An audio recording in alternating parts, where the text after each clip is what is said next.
Thank you. I'm calling the meeting to order. I'm establishing that we have a quorum, and by doing so, I will just ask everybody to say their name because we're on recording. John Balash, John Balash. Linda Williams. I'm here. You have to say your name. Oh, I don't do that with any of the other ones. Linda Williams. Thank you. Veronica Volchik. And Dorothy Hertz.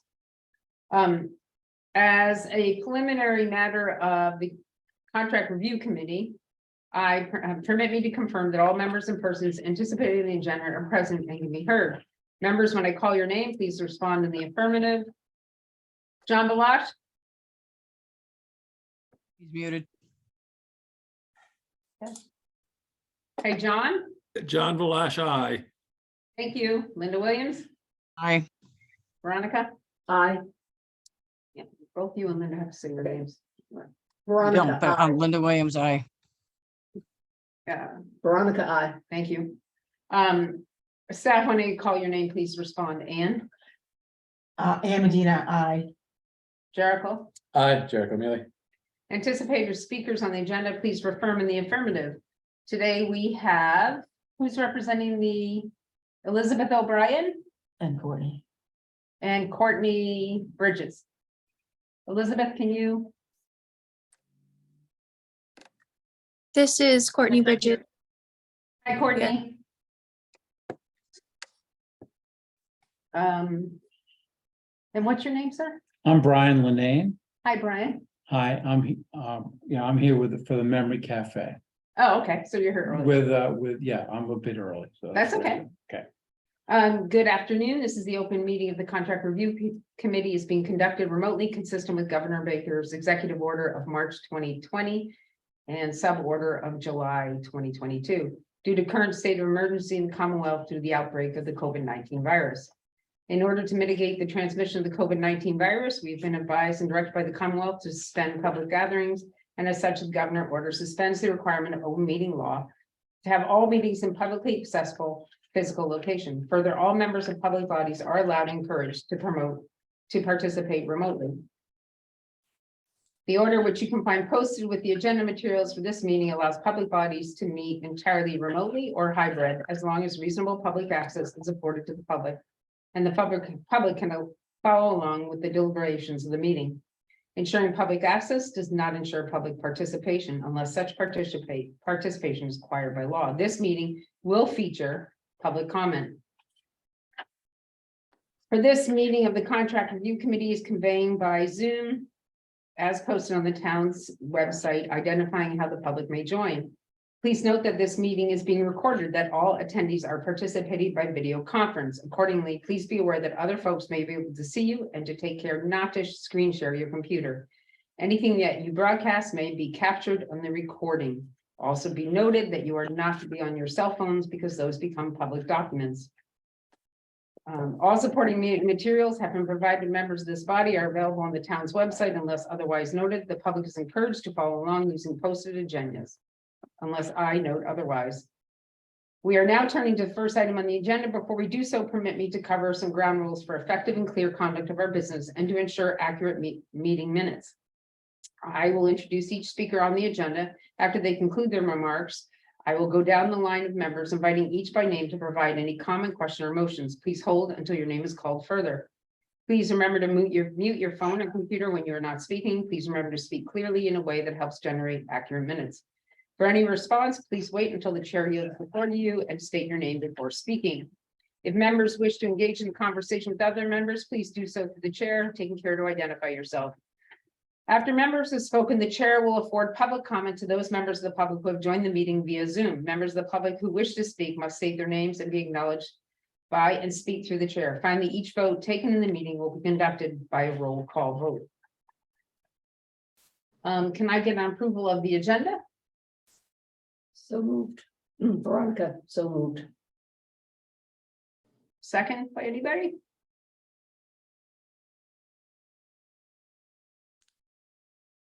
John, Linda, can I get a second on that? Second. Okay. Veronica, Veronica. Aye. John Balash, John Balash, aye. Linda, Linda?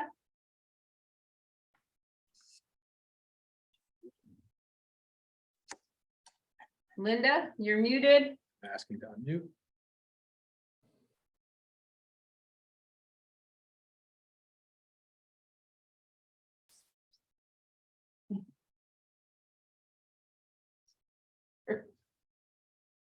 Linda?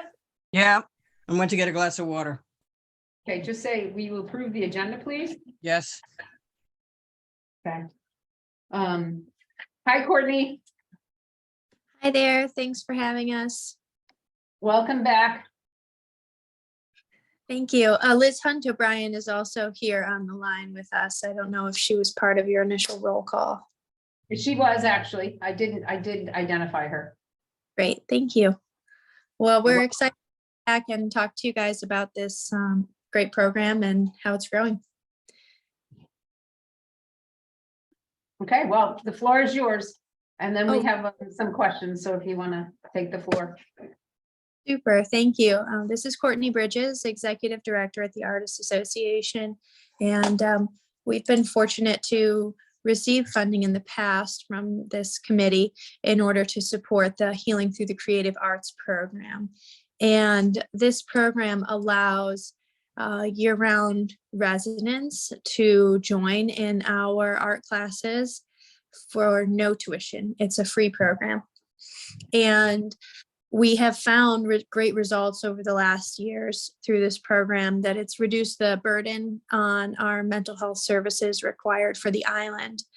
My favorite statistic, as you probably saw in the packet, is that 100% of the folks that you funded in the past year said that this class reduced their stress or anxiety. And that's exactly what we're looking to do here through Healing Through the Creative Arts. We've come up against a few barriers that we hope you'll support as we continue this program, mostly related to expanding the population served. Each off-season session, we run out of funding. There are more people who want to take the classes, particularly our senior population, who are unable to access the funds before they run out. And so we're hoping for a slight increase in funds. And in tandem with that, we also plan to reach out to those populations in advance of signups to help support them as they sign up and are able to take the Healing Through the Creative Arts classes. You know, as the dark winter is upon us here, we started our enrollment today for winter session, and we have already had several folks sign up with the Healing Through the Creative Arts funds. The program is well established already among teachers and hospital workers. Those are the two demographic that take advantage of the program the most. And so that's where we're looking to expand. Liz Hunt, do you have anything to add? Yes, also, as we stated in our application, we're looking to expand to diverse communities and are hoping to be able to have some translation for many different communities that, just as Courtney said, with the seniors, would really like to participate, and this will hopefully enable us to be able to reach them better. Thanks, Liz. That's right. And if you're interested, those communities that we specifically mentioned are, we would like to partner with the Bulgarian school, reach out to people in the Spanish Mass and the Jamaican American community also. And we selected those communities because they've expressed interest in the program with us. So we thought that would be a good place to start with, a natural partnership. And I think other than that, Courtney, I think you covered it very well. I could just reiterate that it is such a popular program. We get tremendous feedback from everybody who takes it, and, always looking to grow it and to include more of our community.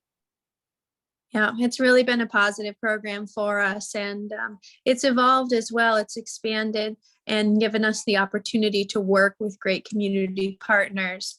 We get some referrals through Fairwinds. We have several referrals through Addiction Solutions, and that's all because you guys have been supporting us with this program. So it's been a real, I think you guys have been real leaders in making this happen, and we hope that will continue. Okay, Courtney, I have a few questions that came up, and then I'm gonna let everybody ask questions independently. Great. Can you tell me how many of your population of the 71 are students between or are participants between the ages of 18 and 28? Over 90, most of this funding goes to adults. We have other funding that is used to support youth. Well, 18 is an adult, so I'm asking 18 to 28. Oh, I'm sorry. I thought you were just saying 18 plus. 18 to 28. I can give you a ballpark, or I can find you the exact number. Which do you prefer? I'd actually like the exact number on that. Okay, I will write that into an email. It'll just take me 1 second to run the report. 18 to 28. 18 to 28, that would be great. And for the student, for somebody signing up, how do they find this on your website? I've heard from a lot of people that it's difficult to find. And I have not checked it myself, so I'm just asking in how to get to be an applicant for the Healing Through the Arts. It's a great question. All of the classes at the bottom of the class registration form, it offers this program as a scholarship, but they do have to call to register. They can't just sign up for the free class with a click. They have to call so that we can record their grant funding and their participation. So they can't find it on the website. It actually means, so do you have somewhere on there that says, can you, call if in need of or searching for scholarship for this? Yes, in the description of the classes, it explains the program and tells people if they're interested, they should call. Okay, good. Thank you. I didn't know that. On your grant from the Mass Funding of the Arts for 2022, have you received the $35,000 you were looking at getting? From MCC? From Mass Are you Funding talking- of the Arts. Your application says that you were looking for a grant application towards this from Mass Funding of the Arts for 2022 for $35,000. Yes, Oh, yes. it was, but we haven't received the funding yet. Do you know whether you've been accepted for it? Yes, we were awarded that grant. You were. Yes. And yes, and in fact, all the paperwork has been filed, and we just heard back that everything was approved and in order, and we should be receiving the funds within the next 3 days. So that will be for your fiscal year 2023, correct? That will be for any period of time. It doesn't have a restriction. Okay, so you did receive the 35,000. That's correct. And we hope to use it over a long period of time. Just like now when the funding runs out and we still have people who want to be able to take the classes, it will be great to supplement that with the money from the state. Okay, and how many clients did you actually serve in the last year? It says that you're hoping to fully fund 71. How many did you actually serve, or have you served to date? We've served to date about 115, but not all of those were funded through the town. The majority of them were funded through this grant, but some of them were funded outside of that, still part of the program. So you're saying 71 for next year, but you're saying that you did 30 more than that this year? That's right. Not with the exclusively your funds, but with your funds and others. So again, a great reason why we're glad to have the state funds and still feel that it's important that we get this support from your group. Okay, so it would be much better for us and not having, if you're gonna fund 100 and something to say that you're expecting 71 fully funded students, it would actually be better for us to have the accurate number of participants in this program. And For future or even, now, so that we have a better understanding of how many people this program actually serves. great, that's part of our 2023 budget, so I can share that number with you as well. Total healing through the creative arts students served. We understood the application to just be asking what we were requesting. Sorry about that. Yeah, no, it just gives us a better idea if you're serving, what our numbers might help serve, but if you're serving more than that, I think it's important for us to know. And then noting also on that, there are some questions on the fundraising angle of this. So common policy is that you should not use more than 20% of any amount of fundraising towards costs. And it looks like you spent 40% of that. Can you tell us why? Of your funds raised, so in your special events or fundraising, it was 634,000 were what you raised, but you spent 260,000 in expenses. That's about 40% of your overall. And the normal ratio is about 20%. Yeah, I don't have the report in front of me, but our earned and contributed revenue model is about 50-50. So that means that the income that we bring in through tuition, art sales, and that balances to be about 50% of our revenue. And the other percent of our revenue comes from donations, grants, etc. So I feel pretty confident that we have a solid business model. Your question is just how the expenses are more than the contributed revenue, but I think that that's because the earned revenue isn't listed. No, my question is in regards to when you do special events, any fundraising on special events, you shouldn't spend more than 20% of that money in making that happen. And it looks like you spent about 40% of it. Do you know, is there a reason why it was 40%? No, I don't. A big reason could be that we pay our artists commission off of the art sales for special events. So we make our money at our special events, but we also pay our artists 65% of the art sales. It's not always 100% donation because part of our mission is to pay our artists.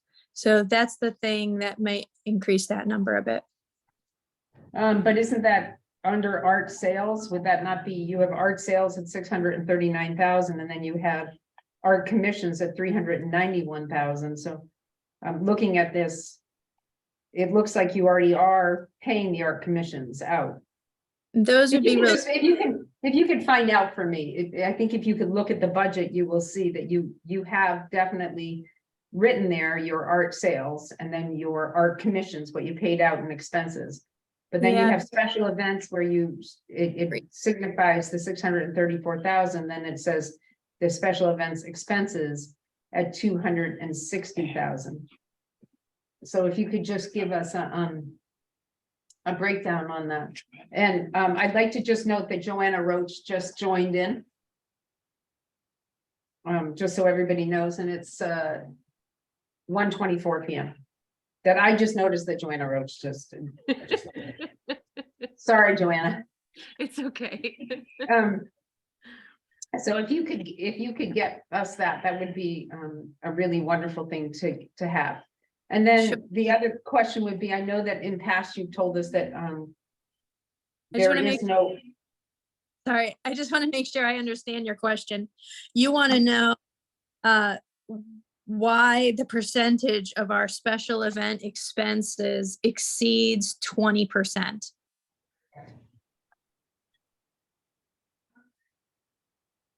Was that your question? Correct. Yes, it is, Courtney. Thank you very much. Okay. And then the other question would be, I know this has come up before where you said that you can't usually get people to donate towards this cause. Have you done any other soliciting to see if you could get donations specifically to this program? I think this year the big win there was receiving the additional 35K from the state to support this program. Okay, but in your fundraising, besides your grant writing, in your fundraising, have you ever specifically earmarked this event or this program? Yes, this year in our annual appeal, we feature one of our Healing Through the Creative Arts students. Yeah, okay, but do you have it in there specifically that somebody can donate to the Healing for the Arts program? As a restricted gift, Yes, just like you have restricted gifts for other parts of your programs at Art Association. yes, generally we don't take restricted gifts for particular funds unless they are significant gifts, but it's always an option for people. And we want people to know that when they contribute to the annual appeal, this is the type of program they are supporting. So, so previously you've told us that, and I could be corrected, that, restricted gifts have made it you unable to put funds towards this. And so I'm just wondering if that's opened up or if there is a way of just earmarking this as a fundraise, you know, a giving portion of your fundraising, yearly fundraising.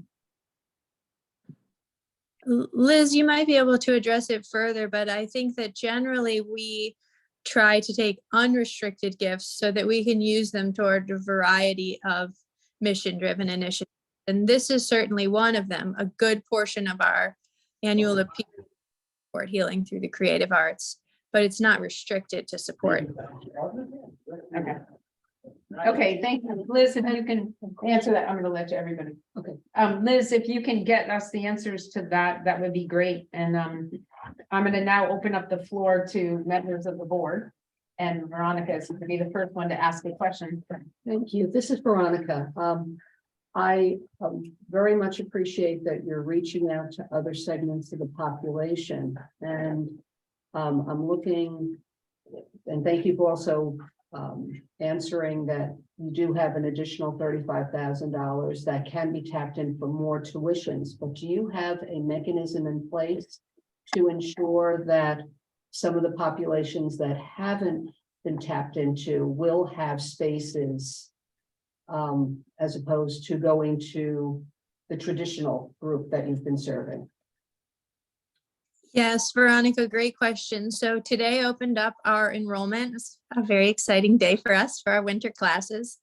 And when the enrollment opened this morning, we immediately had one-to-one outreach with those folks on our wait list who couldn't take a class in the fall because there wasn't funding. And so we called them first, and we were successfully able to reach and sign up 5 of those folks. The wait list is about 25. So we at least were able to leave them a message or send them an email and let them know enrollment's open and let's make sure we get you signed up for a class this winter.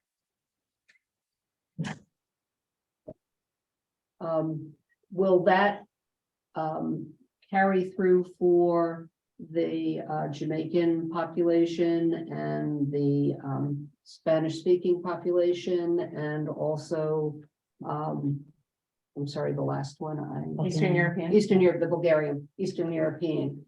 Will you be doing outreach now to those groups and putting aside a certain amount of spots for them? I see that. Yes, that's what we're hoping to do. We, as I think Liz mentioned, we have established relationships with these communities. So we actually have already some more grassroots that could definitely use the funding, but grassroots initiatives where, you know, our Jamaican artists or our Spanish speaking artists will make those calls on our behalf or reach out to their friends and neighbors on our behalf. And so that's how we're starting that initiative. Thank you. Okay, Linda Williams. Dorothy covered one of my fundamental questions about funding for this specific program. And I know we brought it up last year, Dorothy and I brought it up last year about doing something specific for this as part of the overall mental health initiatives on Nantucket from various groups, Fair Winds, et cetera, et cetera. And I still think you're missing an opportunity to fundraise specifically for this program because of the mental health crisis that particularly was illuminated during the pandemic. And it's continuing. Some people had just not gotten themselves out of the isolation and the mental stress of the past 3 years. And it will be 3 years in March. So I think, you really should consider doing something specifically standalone for this program. And I think you might get a lot of buy-in on this program. So I'm just going to throw that out there, and I'd be willing to help you do that. When you're doing reach out, I'm very happy you're going with the non-English speaking as a first language group. But did you put it in the Salt Marsh newsletter? Because that reaches about 500 people. And I know we brought that up last year. Yeah, we've been reaching out to Saltmarsh, and additionally, Elizabeth Congdon, who manages the arts program classes for 2D art, she even will go to Saltmarsh during enrollment periods to help people sign up. And that's been really popular. But that is one of our target demographics, folks that we called today who signed up late or didn't have funding. And so we're trying to reach that Saltmarsh group earlier so that they can ensure to have funding. We were able to offer them half off. There were a few Saltmarsh folks who wanted to sign up, and we didn't have any more healing through the creative arts funding. And so we offered them 50% off of tuition. And at that point, for those folks, it was too expensive, half off. So become a priority for us to make sure we're reaching those community members. The issue with reaching them if in person down at the Salt Marsh, because we have the congregate lunch every day, it's the putting it in the newsletter, which goes out to 500 people. So that's different than actually going down to the Salt Marsh, signing the people that are in the building up for this. So I would suggest you have a conversation with Laura about that newsletter. Yes, it is included. It is You only have included. so many hours in the day, and you only have so many teachers in the day. So you're going to be limited, regardless of the funding. I think you're probably limited by sheer hours and space. Okay. Any other comments, Linda? No. Okay, Joanna, do you have anything? No, I'm good. Thank you. Okay, John Balash? I have nothing further to add to what's been said already. Okay. I do have one question left, Courtney. Can you tell me how, I have a little bit of concern over this, our age group of the 18 to 28, in case you can't tell. Because I think they're one of our groups that are in need of support programs. How do we reach that crowd? How do you reach that crowd? We have a pretty good success with that crowd. Part of it is because a good portion of our year-round active artist members do fit into that demographic age group. And so it's really friends telling friends to come to the Artists Association. Hey, take this class. Did you know you could take a class for free to help with your stress and anxiety? What's really great about that demographic is that they're so open to self-care and mental health services that it is a conversation that they're already having. Oh, I'm doing this to, reduce my stress, or this is helping me with my seasonal depression. You should try it. It's a conversation that age group is more comfortable having. And so we reach them that way. We also find social media to be really pretty strong with that demographic.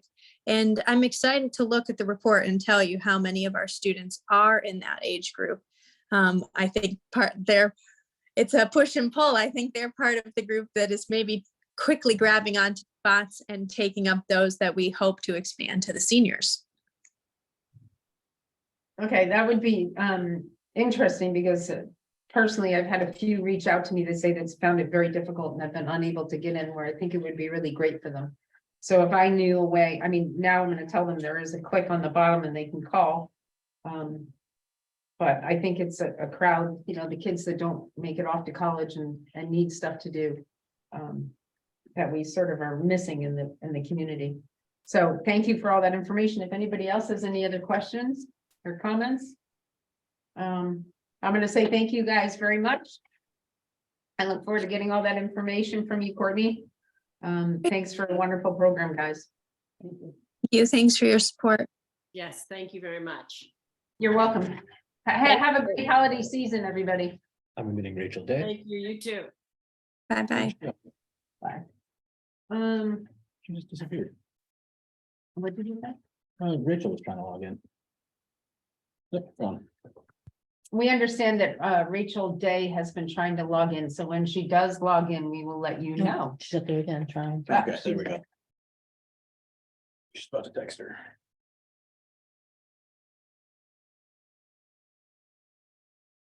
Okay. Okay, Rachel Day has joined us at 1:36. Also, Lindsay Pikus was on here and I noticed that she joined a little while ago. I'm sorry, I didn't notice you, Lindsay. I'm not sure who Lindsay is here with. I know that Rachel will be here. Right, Is so- I'm gonna Lindsay with- step, Lindsay- Madam Chair, I'm gonna step away for a minute because I know this program anyway, because it's come up. We started it over there at the Council on Aging. So I'm gonna step away for just a second. Okay, thank you, Linda. Sorry, Dorothy. And just to clarify, we- I'm here yeah. with the Nantucket Community School. School, right, Okay, thank you. right. Thank you very much. Yep. Okay. Brian, So Rachel, would you like me to I'm gonna lead? have you introduce yourself. Brian. That would be great. I'm Brian Linane. I am the Adult Education Coordinator at the Nantucket Community School. Welcome. Thank you. And the team that's on the phone that's representing the Memory Cafe proposal Mhm. is Rachel Day, who is the Executive Director at Sherburne Commons, and Lindsay Pikus, who's the Marketing Coordinator at the Nantucket Community School. Fabulous, thank All you. right. Mhm. So Rachel has allowed me to lead off, so I will do so. The Memory Cafe is a national program. It's offered for people with Alzheimer's and other dementia, forms of dementia, and their caregivers together across the nation. And Rachel and I tried to get this program off the ground a few years ago, but COVID hit and blah, blah, you know, all right. So now we're gonna try and do it again, all right? And the reason that we're partnering with Sherburne Commons is that they're a 501c3. The Nantucket Community School is not. As you know, that we are part of the public school. One of the reasons that we've been brought in is that Lindsay, who leads our marketing effort, has a great outreach for the community school. Our programs span, infants to people my age and older. And so we have some very good channels of marketing there. We also have access to a wonderful facility at 56 Center Street, which is where we want to kick it off. Now, unlike the previous program, this is a brand new program. It's really a startup. And so we're asking you to give us kind of the money to get this program up and off the ground, to make sure that we're providing the services at a frequency and the tenor, and that, we're going to offer it free, so it won't be a pricing problem, so that families on the island who have a family member with one of these mental disorders can come and get some respite. It really is for the caregiver and the patient to come and have music and have some diversion, but still be together, and also to connect other families who are going through the same situation. Part of the challenge for a caregiver is obviously isolation. And so here's a way to build another form of community among this particular cohort. so that they can come together. We were thinking about a frequency of twice a month. The day would be flexible. We're thinking like, the first Wednesday and the third Wednesday of every month. We would offer it year round. We would hopefully have a facilitator, a coordinator, who would come up with different programs, and we would test things out. Do they want tactile things? Should we do puzzles? Should we do singing? Should we do music? Whatever it is that seems to work for the group, we want to do. And so we would include other members of the community. So as you know, we are co-located with the Nantucket Community Music Center, so that we would have access to some of their musicians to play for us, things like that. Because it's a startup, we're going to be flexible a little bit about the day and the time to find out what works for the community that comes. Also, we would be flexible with location. One of the drawbacks of 56 Center Street, if you've ever been there, is parking sometimes can be difficult, right? Yes, right. All right. Now, if we have so many people that parking is difficult, that's a quality problem. Okay, we would say, okay, now we have to move for that. But we really don't know how many people are going to take advantage of it, which is why we're asking to seed a whole year, so that we can start to look at, is it seasonal? Is it really a year-round program? Is this only fall and winter? I don't know yet, but we want to have a momentum so that we can see if we can get people to repeat, or is this something because it's free, they only come once a month rather than twice a month? We just don't know a lot yet. And so we're asking you to kind of lean forward with us to see if we can figure out the best model for this memory cafe. Rachel, do you want to add anything that I'm sure I missed?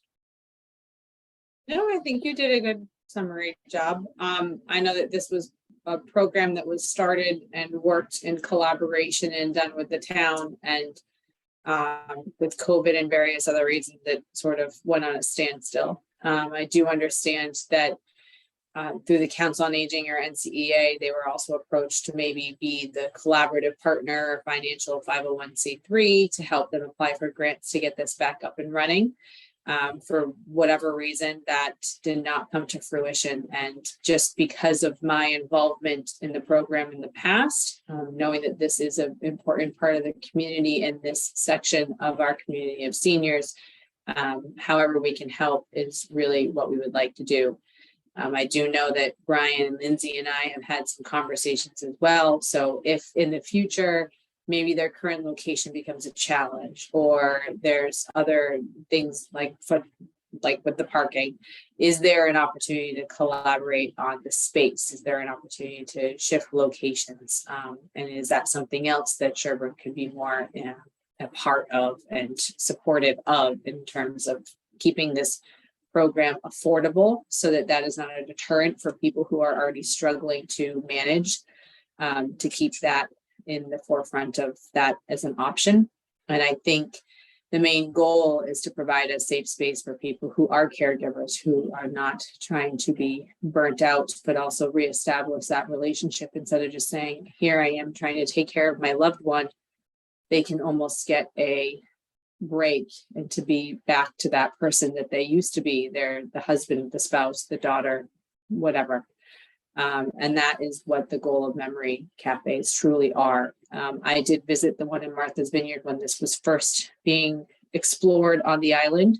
They are very music focused. They are more of a music cafe really than anything else. So I think exploring what we offer here on Nantucket is a big part of who participates. Like Brian said, would people like to see more music? Is there a collaboration with the music center there? Are there more people coming in? Is it more puzzles? Is it more anything? And trying to keep, not puzzles, games, things like that. But is it more that, and we really wanted to keep the focus, it is not a support group. It is a safe place to come and engage with your loved one and kind of bring them back to something that they can tap into memories. We did a similar, smaller scale version when I was at the nursing home called Music for Memories, where they do see, the studies show that when you put somebody in a situation and bring them back to music from their childhood or earlier in their life, the amount that it sparks in their brain, because usually long-term memory is something that can stay and remain dormant. That's usually the short term that starts to deteriorate first. And that's sort of the focus and the goal of these things, is to bring people back to that. And even if they can't quite remember, the positive feeling is there. Sorry, I sort of digressed, but as you can tell, I'm passionate about some of these things. And that's why I have been willing to join the community school and see if we can get this program back to the community. Fabulous. Thank you. Thanks, Rachel. We didn't really have a lot of overall questions for you guys when we did this. I do have a few. Is this somewhere, I understand, will this be somewhere where a caregiver can leave somebody and get a couple hours, or the caregiver comes with them and stays and is a part of the whole, but they're with other caregivers that, so they can sort of talk with the other caregivers while they're there. So it ends up being not only a memory, but also a support program. Is that what your hope is? Yes, because as soon as, I mean, I had to care for both of my parents at the end of their lives. It gets really lonely because you're so tied down with everything else. So yes, if at least I could talk to somebody else, like, what are you doing about this? Right? Mhm. You know, just that connection, I think, is important for the caregivers. But as Rachel said, it's really to try to lift the whole group out of, focusing on illness and doctor's appointments and medications and all of that, and really just like, hey, we had fun for an hour kind of thing. Right. And is it only an hour? Or is that what you're? That hour or 90 minutes is something like that. And so again, we don't know what the duration is, but I don't think it can be that long per se. Oh, because they won't last that long. That nobody will last that Yeah. long. Everybody Yeah, gets tired. Let's go. Yeah. Right. Right. It's a usually long time. recommended. Yeah, it's usually recommended that is the appropriate time. Longer than that, attention span in general for most people or of interest is not. So most of the ones that I've ever seen have usually been around between 60 and 90 minutes. They are not a drop-in. It is not intended to be a drop-in. It's not intended to be a senior day program, like adult caregiver. What am I trying to say? Not like we used to have the adult day center that was a drop off. It is not meant to be that. It is meant to be a place for the elder or whomever is suffering from the memory deficit with their caregiver or support person, friend, whomever. It doesn't have to be the same person each time, but they are not supposed to be just dropped off and left for an hour. It's not a daycare. It is meant to provide that. And like Brian was saying, to allow not only them, but also the people who are there caring for that individual to create those connections with others organically, without it being a structured support group. That is also a huge benefit, so that you go there to be around other people who are in similar situations as you. Just seeing the other faces in the room sometimes helps people to know you're not alone in what you're doing, but it is not meant to be a, circle support group. Yeah, so it's positive for two groups of people. It's Mhm. a positive experience for two groups. That's right. Do you have any questions? No, not at all. Okay, I'm asking Veronica and Yeah. she's saying that she has no questions at all. Linda, do you have any questions? Are you there? I know, I didn't know if she stepped back. But I'm assuming she didn't. John, do you have any questions? I don't think I have any questions. Thank you. I think it's been very well explained to me, something that I didn't really know about until this application and now this discussion. So I'm of an age where I have a specific interest in possibly knowing about this. Not yet, John, not yet. I hope not. No, you're not there yet. Joanna. No, that was great. Thank you. Okay.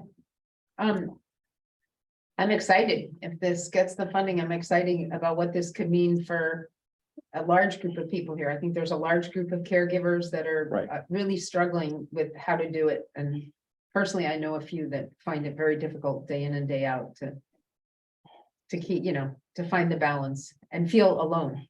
So I think this is really, could be a great program. Oh, great. We hope so. We'll keep our fingers crossed to see how the demand comes, right? I've had brilliant programs offered before and unfortunately, no one signed up, right? So I'm hoping that this will have legs. I think it might. And Yeah. remember, as a startup program, even if it's, and I'm a big thing about this, if it's a startup program, if you affect 1-2 families, you've done a good job, Right, agreed. you know? Because Agreed. they need to then get a footing so other people know that it really exists. Veronica, were you gonna say something? Exactly, it's almost like build it and they will come, but Right, you have to have patience, that, if 2 families or individuals affected, they'll tell others, next time Right. it'll grow. that's right. That's why we wanted to fund it for a year, Mhm. so that we could do that word of mouth and get people there to the table. So, It's fabulous. Thank you very much. thank you very much for your time. Lindsay, Thank oh, hold on, because I didn't ask Lindsay. Lindsay, did you have anything you wanted to add to this? Sorry, you were. No, I was here just to fill in any gaps if anything came up, but I am good. Thank you for following up. Thank you, everybody. Really appreciate it. It was very nice meeting you. Very nice meeting you. Take care. Bye, Thank you. Rachel. Bye.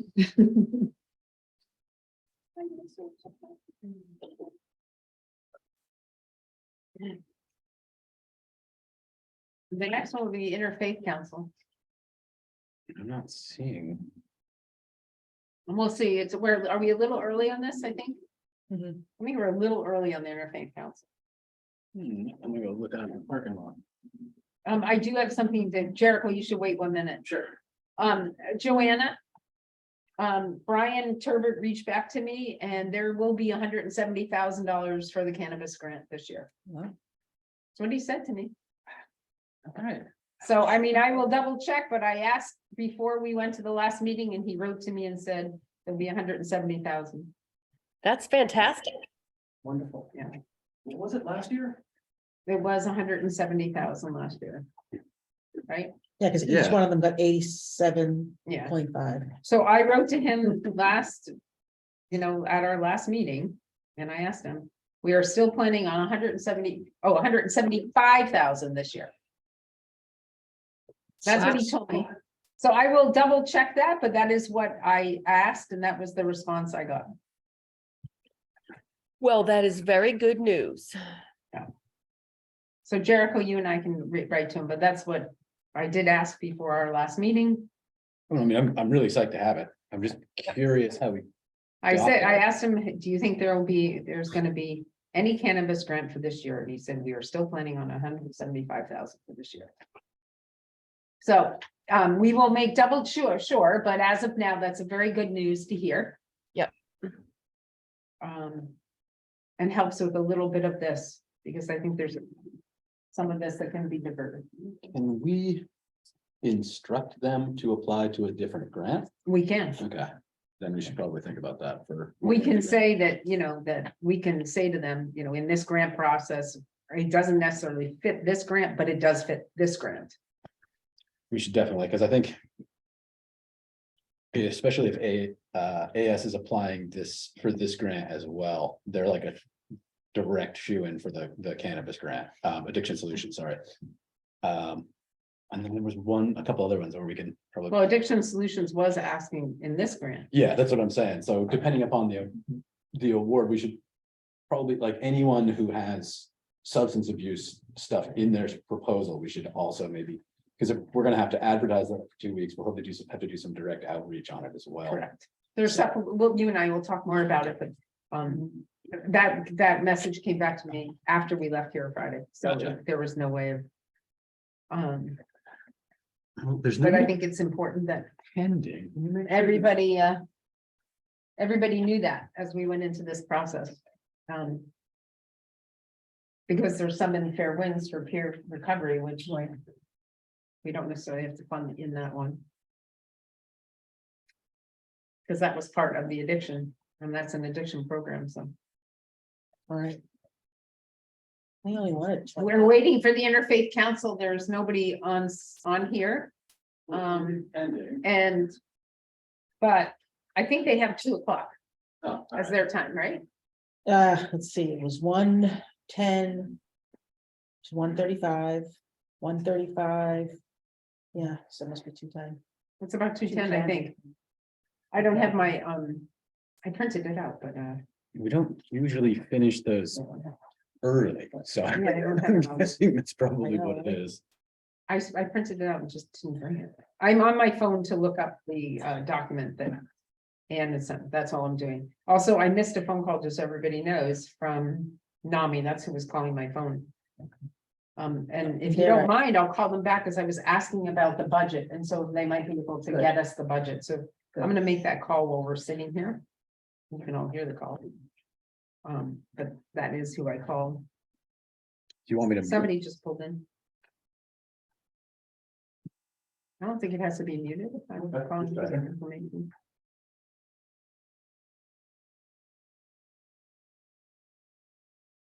Hi, Kim. This is Dorothy Hertz calling from the Contract Review Committee. Is Jackie in? And my name is Dorothy Hertz. Nantucket from the Contract Review Committee. Thank you.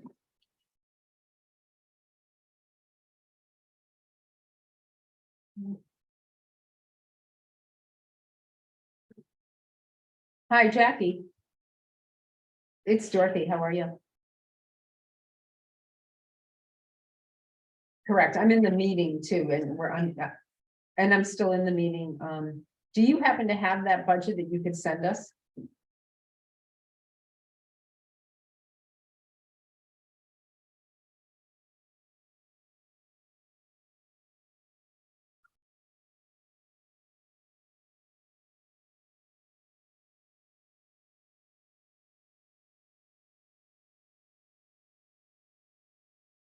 Okay, do you have 2022's budget available?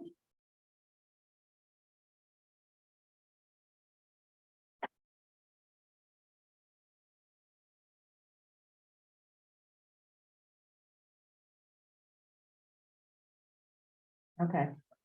Is there any way they could comprise one for us to show us what your budget was, your operating budget was for 2022?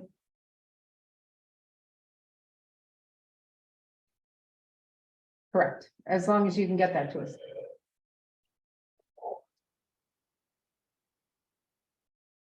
Oh, yeah, you have time. Perfect. Okay, thank you, and I'll look forward to hearing from you or seeing you on the Zoom meeting. You're welcome. Talk to you later. Bye-bye.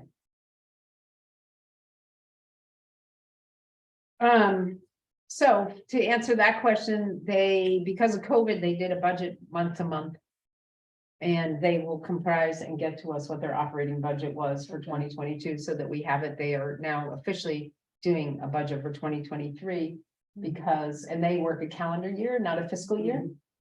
So they will get us that document as soon as it is done, but she's asking for 48 hours to put together the budget from fiscal year 20, what they've done. And I said that was, as you heard, I told her it was fine.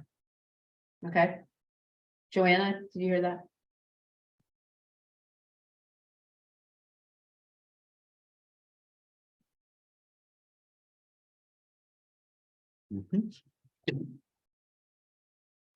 Well, we were. Yes, go ahead. While we were waiting, I get a frog out of my throat. I Oh, it's a assume frog. that after the new year in January, we'll have other meetings that will start Yes, hashing these over. that's what we do. So by that time, we will have that budget from them, I'm sure. Oh, you'll have it before. And everybody noticed we canceled Wednesday's meeting. No, Yeah, we canceled Wednesday's meeting to be rescheduled the beginning of January. okay, And everybody, all the participants got an email in regards to it. okay. So I'll make our next one Friday, right? No, Monday. Monday. Is Monday at 4, Four. okay.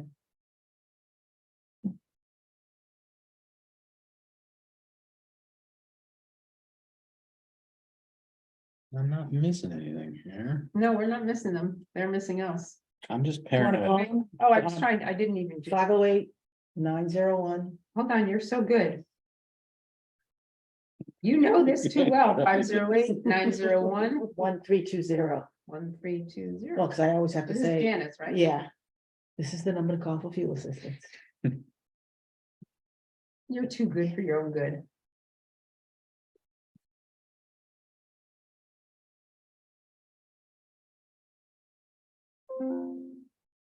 Yep.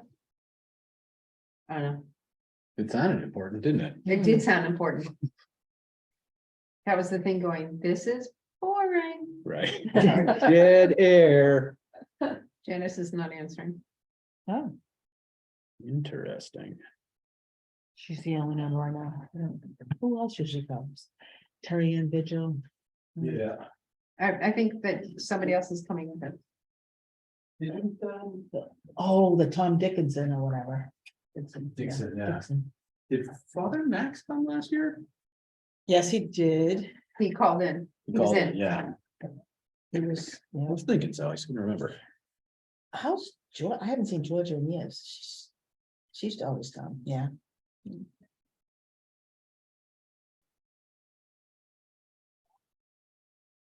Wow, good for Janice. She does that recording in Spanish. Yeah. Good for her. Cause that is tough. Mhm. Did she speak Spanish? Who I- speaks? yeah. Somebody surprised. She does, yeah. It's still, No, it's no, impressive. no, better than. Dorothy, Yes, sir. I didn't get what we were talking about the next meetings. What do we? We're are we waiting on the- No, Okay. Wednesday is canceled. Wednesday's canceled, Hanson. Interfaith Council isn't supposed to be here till 2:10. Okay. Unforeseen Wednesday- circumstances. What? No, we never get through these this quickly. So the next meeting is Monday, the 19th. Yes, correct. Thank you. What time? 4. 4 o'clock. Okay, so, all right, it's 4 o'clock. All right. We just got a couple minutes as we wait. Linda, you weren't here for our last meeting, so I'll just go over the fact that we discussed the Habitat for Humanity application for Yeah. the HVAC. Did you hear our Yeah. discussion on it? Yeah, that was interesting. And so. That was an unusual application in itself, anyway. Correct. We think that it doesn't fit into the criteria of our application. I didn't either, but it's such an odd request. If it was for construction help, because I know the CPC has given money for, they couldn't get all the people to volunteer for, the construction part of it. So the CPC has given money to hire people actually to finish the plumbing and the things and stuff like that. But this was air conditioning. Yeah. Well, probably heat and air conditioning because they put the combination units in. Correct. But it was interesting. Yeah, I don't think that fits within our scope of our grant. And what we should. Yeah, I be didn't serving. think so. I wasn't sure where we were going to go with it, but I didn't think so either. I It's think we not- can allow them to present, but I feel that it's because we should give them the chance, because they did put the application in. But I sort of feel that I personally can't find where it fits in there when we're helping one family. Yeah, That's because we always tend to go for the biggest bang and the biggest bang we can get for the bucks that people do get from us, even if they don't get full funding. At least we know that it's going to do something for people. So I'm not sure we're the right venue for that one. No, I don't think we are. Potentially in their presentation, if they blow us away with something they haven't told us that we're not seeing, maybe that would be, but I can't imagine anything that would fall within our scope. No, I don't see anything that falls within the scope. Well, generally speaking, when they do I know these buildings because the housing authority gave them the buildings, the lots for the buildings. It's Yeah, these, they are. they probably should have budgeted that into the entire cost of construction. Well, I think it's As an opposed older to- house they're trying to renovate. I'm just stepping out for a water break. You guys are a little early, but don't worry about it. Yeah, no, we just happened to go quickly. Come grab a seat. Which side do you want? Anywhere you'd like to, right around there. Either side of the table is fine. Okay. Do you want me to move? I'll move down. We can get another seat. No, stay there. You guys are good guests. You get the nice chair. I'm trying to be careful, as I'm going off at Christmas and trying not to get sick. Oh. I'll put a mask on. I mean, I don't have any cooties, but. I think the town could afford a new chair. You'd like to think so, wouldn't you? You should see my chair in my office. I have seen your chair in your office. I could use a new one, right? Put it in the budget. Right. You should see this one, it's all feeling apart. Well, it is the ugliest building on Nantucket, guys. We were so happy with that But if it carpet. means you're saving all your money to give it to the folks who need it, then I appreciate the. Straight out of the trailer budget into human services. It would be What, the entirely- landscaping budget? Oh, yes. Oh, yeah. I get PTSD every time I come into this place because of how much time I've ended up spending in here. It's. Hi. Hi. How are you? But it's looking good right now. Just as, got you, Joanne. Thanks. Hi Janice, how are you? A year has gone by, huh? I know, can you believe it? Been a quick year. I know. Said something about get- us aging. They I get think. faster every year. Don't say that. They's trying to avoid. Hey, everybody, we'd like to, you're being recorded, Okay. okay, and televised and videotaped. So if you would both introduce yourselves so that it is on the recording, that would be great. We're going to start, okay. Excuse me, my name is Janice Carrero. I'm the Executive Director for Nantucket Food, Fuel, and Rental Assistance. My name is Tom Dixon. I am the Assistant Executive Director of Nantucket Food, Fuel, and Rental Assistance. Welcome. Thank you. Hey, Janice.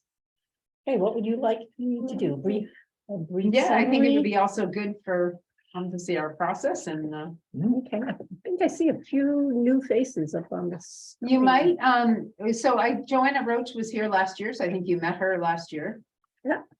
Tara is a member of the public that is just joining. She is part of the Council for Human Services. Okay, John, I know. And then, you know, Veronica, Janice over here. Oh, yes, that's right. And I heard Linda Williams somewhere. Linda Williams is Came up there. with a- Okay. Linda, Linda. She's Yep. up there. Never before, never seen Janice before in my life. At least not in the last 3 days or so. Okay, well, we're here again this year for our program, the Nantucket Food, Fuel, and Rental Assistance. I'd like to start off by thanking the CRC and the council for the increase in our allotment last year. It was greatly appreciated and greatly needed.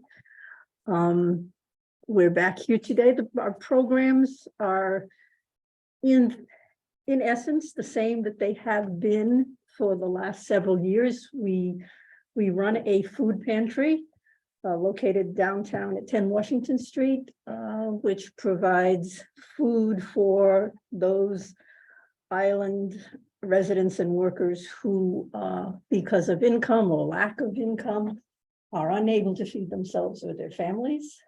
Generally, the population served by that group, by that function, range anywhere from 0 to 50 to 60% of Nantucket's AMI. So the lowest income base on the island.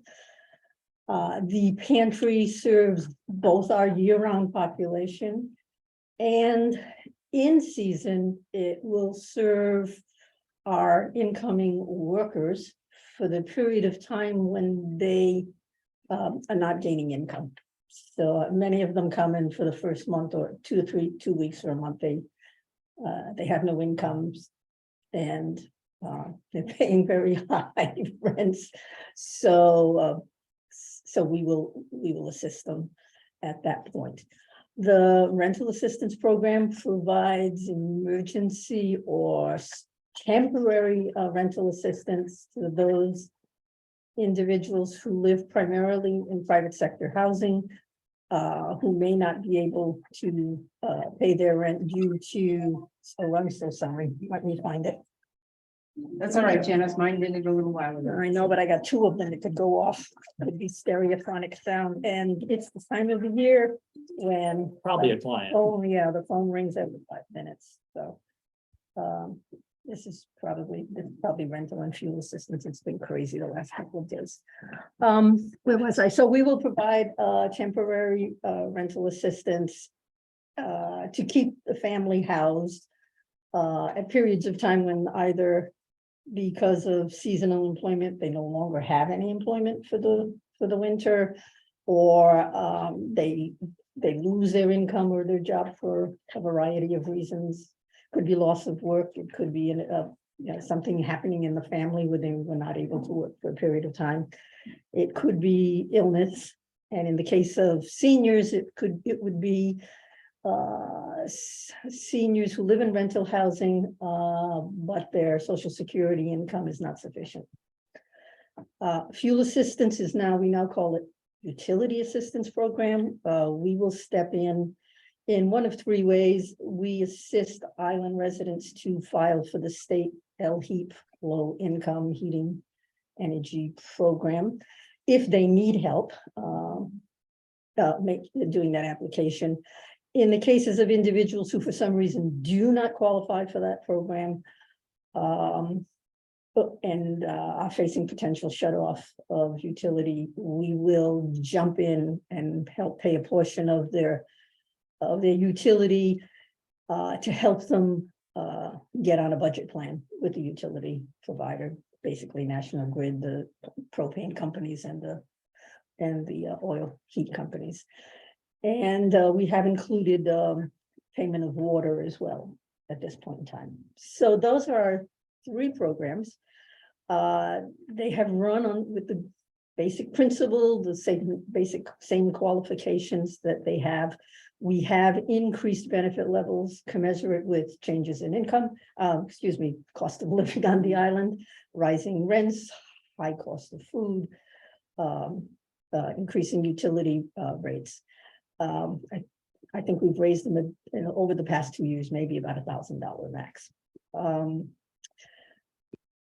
The food pantry, as you may know, is operating this year under a significant food security grant, which many of the island nonprofits dealing with food insecurity have. That grant started last April.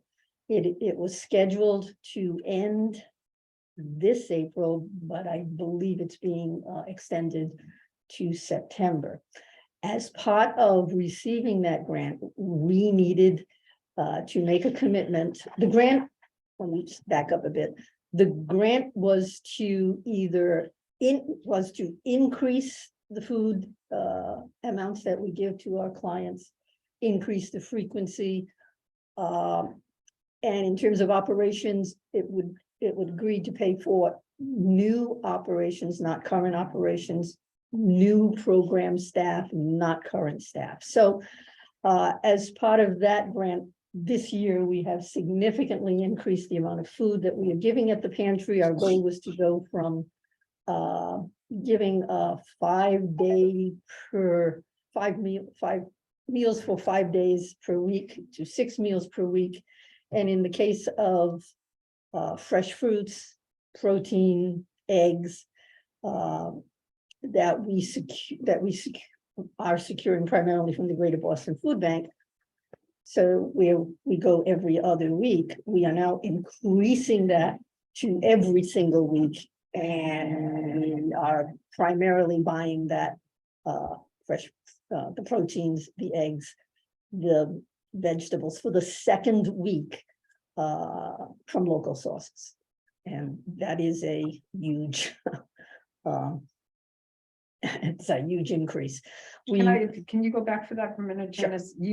You are on a once a week to the food, once every 2 weeks to the Boston food or to the food bank, and now you're going Once a week? No, Okay. we are still, because of logistics with the steamship and the capacity of our van, we are going to the Greater Boston Food Bank every other week.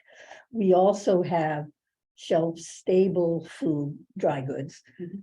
coming to us from the Boston Food Bank, twice a month or once a month, once a month, I believe. What I meant to say is, our clients are able to come to the pantry once a week.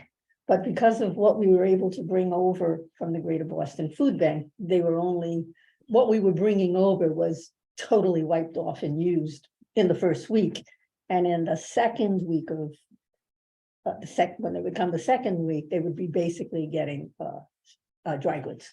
But now because of what we're doing, they're getting everything that they, both fresh foods and stable dry foods every week. So you're saying, just so I can get that clarified, once a month, you get a shipment from the Boston Food Pantry. Once a month, we get a large shipment from the Boston facility of dry staple goods. Every other week, we go to the Greater Boston Food Bank facility in Harwich with our van, where we get fresh food, fresh proteins, meat, eggs, vegetables. And then you supplement that other week through For the local purchase. food For purchases. local purchase. Okay. I just needed to get that. Oh, yeah, in. believe me, we deal with this every day and it's confusing. We are giving out a significantly larger amount of food than we have in the past. In order to do that, again, we've had to increase costs of purchasing the food, increase costs of moving the food, both from off island and locally. And because we're seeing larger numbers of folks, and we anticipated that, we needed to up the staff that moves this food, registers these clients, does the intake in the database. So because of that, of the grant, we were able to go from one part-time individual and a summer student to now two essentially full-time individuals. One person we're calling a grocery assistant. That person moves food, transports food, does all home deliveries, goes to our donor locations, like, Something Natural. Natural, Cumberland Farms, Bartlett. and picks up Big those shop, et donations cetera. every week. The other individual we've trained for doing client intake and registration, so that people are hopefully not standing in line as long as they have to. And the individual on the backside is maintaining the database, which is quite sophisticated and quite complex. So now we have two essentially 30-hour a week, and in the case, depending on how much food we're moving, 35 hours a week that we didn't have before. And this is being funded through, Right now, it's being funded by the food security grant. and how much is the food security grant? I think as of now, we've spent maybe 190,000. I think we have, it's reimbursable grant. So part of the grant request, we were planning on moving the food pantry. We have a request in to buy a new, larger vehicle. Ours is breaking down every other week, it seems. We just spent $2,500 to fix the old van last week. Got stuck on the other side. And we are going to replace some of the old refrigeration equipment that we have. So to date, you spent 190,000, but what is the, I think Is the max there- is 300. Yeah, so I think it says in here, I think it's like 345 or something like that. okay, great, thanks. And another thing that we've done with that grant is we have partnered with an NRP and the Pitts family, and they are now preparing about 100? 100 meals, prepared meals a week 400 meals a month, which come to the pantry every Tuesday. So now folks have an option of getting a prepared meal in addition. What to is the the Pitts family? Sorry. They used Bistro to go. They used to own Center Street Bistro. Oh, It was pretty good. The food is Mm. pretty good. Really good. cool. It's Yeah, really good. yeah. Sorry. So, So so they're coming on Tuesday, right? Yep. You would know, you've Tuesday. seen it. Yes. Yeah. And there's usually and- two offerings. Yeah. You know, but I think it's been well received. Took a little bit of time explaining to people what it What it was. Because it's just out of the refrigeration, you bring it home and you heat it, and it's ready to go. Right. And we were, when we were talking to them, we were thinking, we have a large population of the pantry, which are single workers. And they probably do not have the facilities to cook, as they're probably shared housing. And this gives them an opportunity to have a meal that they don't have to prepare on their own. And we do have a goodly number of individuals who fit that category. So, So they donate this? no, we pay for it. Oh, you pay for it? Yeah. Okay. At a significantly reduced rate. It's being paid by the grant right now. This is a long way of saying, come, because of this grant and our commitments to the state in order to get this grant, we have significantly increased operations in the way we do things.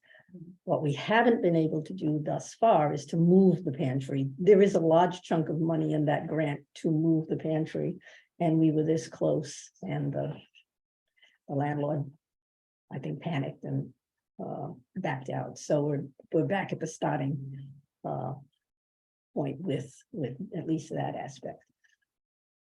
I think you will see in our grant request that we've increased our request another 15,000 from what we're receiving. And all of that increase will go to trying to continue this increased food delivery, this prepared food delivery, the staff to move it once the grant goes away. Because once you've given it, you can't take it back, nor do we want to, because it's making a significant difference in people's lives. So, I mean, we're keeping the other two programs at the same level. But we're doing a lot of different things to try to increase funding so that we can continue this increased operation once the grant is over. And Tom is kind of overseeing the grant right now, has a pretty close look at what's happening. If you'd like to add what you've seen thus far. Yeah, we'd love to hear your input about your experience to date and what your Sure, so hopes are.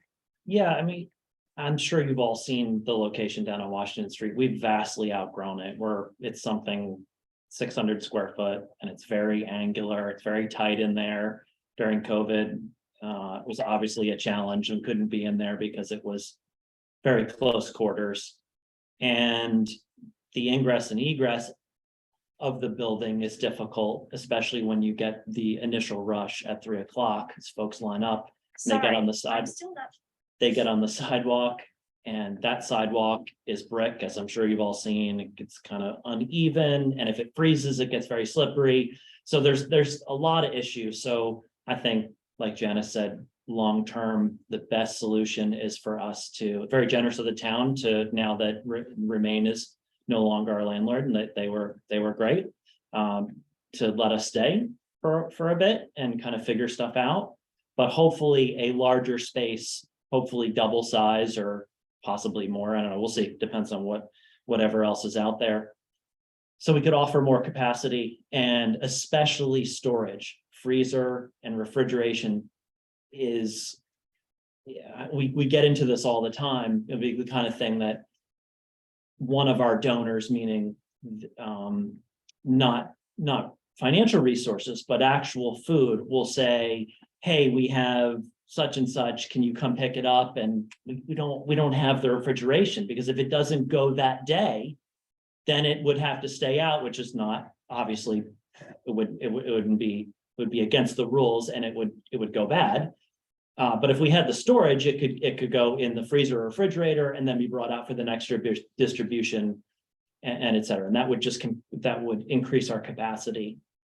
So hopefully, I mean, we do have a storage unit, which has dry goods, which is part of that once a month from the Greater Boston Food Bank, which is a help. It is a large storage unit and that's great. And we contract with a company to help us move that stuff because it's very difficult to find volunteers who are willing, able, have the time and liability issues and all those things. So it's sometimes it's expensive, but it's easier to hire, to contract out that bit of moving.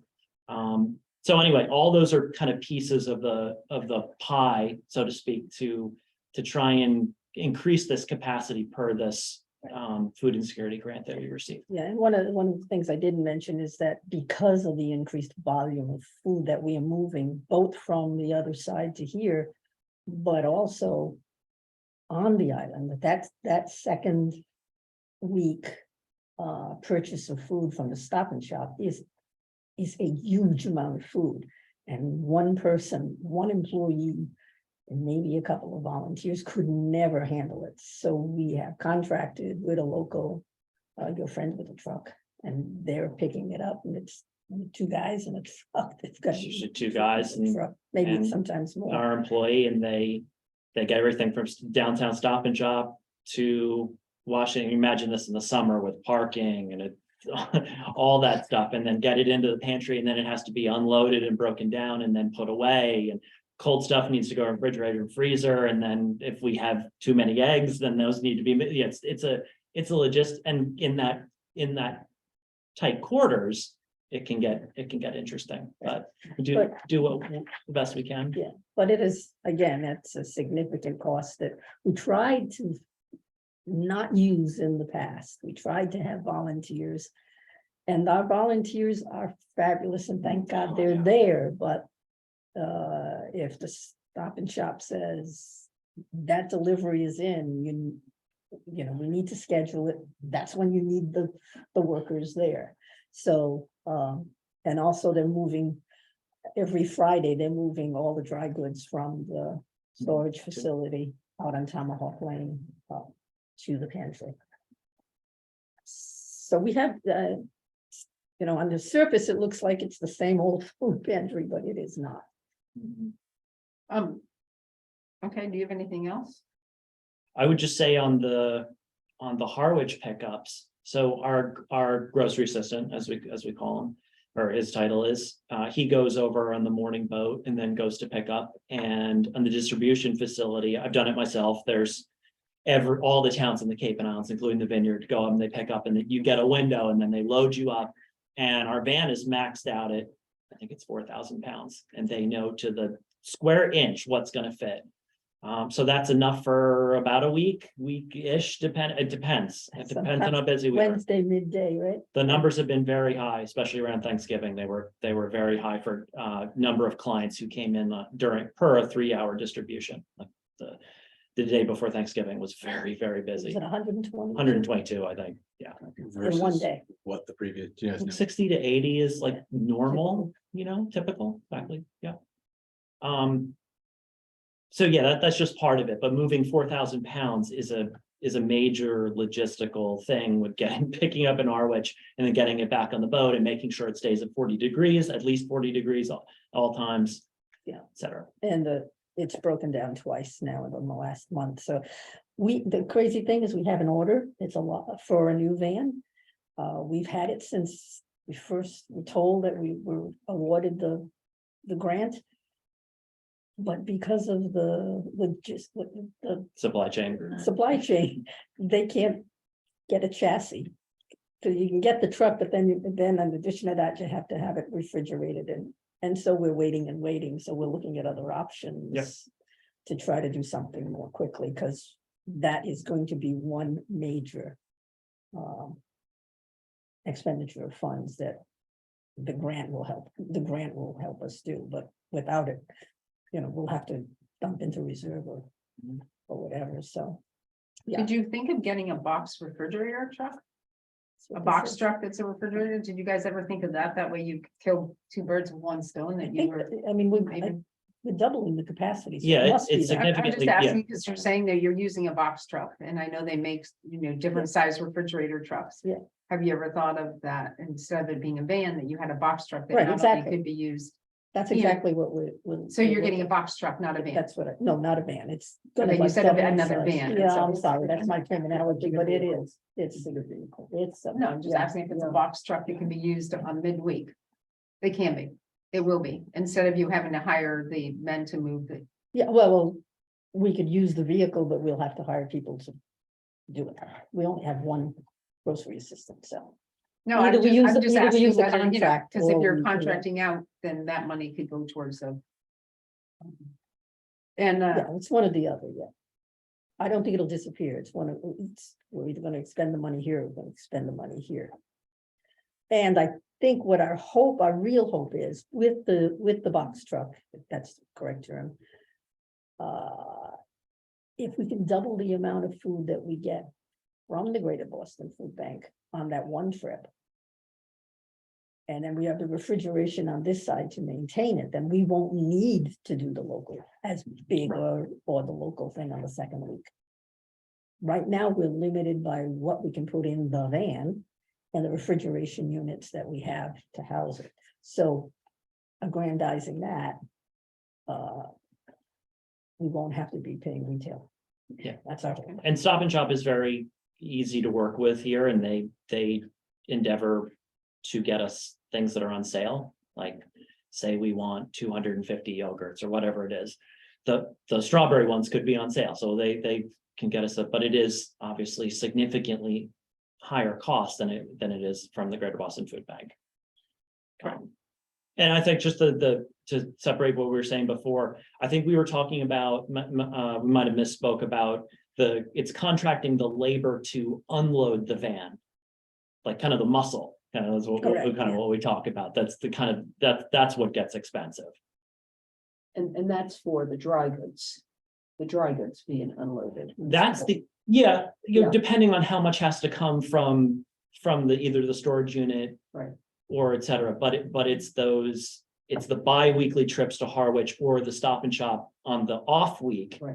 That once it gets to outside the pantry, it needs to be unloaded. Yeah, they met at the Harwich Distribution Center, they have a forklift that can just put it right in and out very quickly. But to get it out of the van, onto the curb, into the pantry, and then in its spot, that's what takes time, and that's what we have to contract out for labor.